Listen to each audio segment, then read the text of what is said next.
हमारे मांगने में कमी हो सकती है लेकिन अल्लाह के देने में नहीं। सजदे मुकम्मल करने वालों की कहानियाँ अल्लाह न मुकम्मल नहीं छोड़ता। जो आंसू अल्लाह के सामने बहाए जाते हैं उनका भरम वो कभी नहीं तोड़ता। जिन दुआओं की इब्तिदा तहज्जुद से हो उनकी ताबीर बेमिसाल होती है।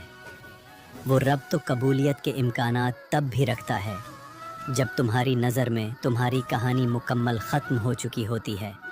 वो उन हालात में ऐसे ऐसे वसीलों से अता करता है जिनका इंसान गुमान भी नहीं कर सकता। और तुम्हारा रब तुम्हें वहाँ भी थाम लेता है जहाँ तुम्हें लगता है कि सब कुछ ख़त्म हो गया है और तुम्हारा संभलना मुश्किल है। तब वो तुम्हें संभाल कर ये बताता है कि तुम्हारे पास मैं हूँ। तुम्हारे नसीब में जितने मौजज़े हैं सब अल्लाह ने तुम्हारे लिए संभाल के रखे हैं। बस थोड़ा सब्र कर लो, वो सब मौजज़े जल्द आने वाले हैं। तुम फिक्र मत करना। तुम्हारी ज़िंदगी के हर अंधेरे को रब की तरफ से आने वाली पर नूर रोशनी मिटा देगी।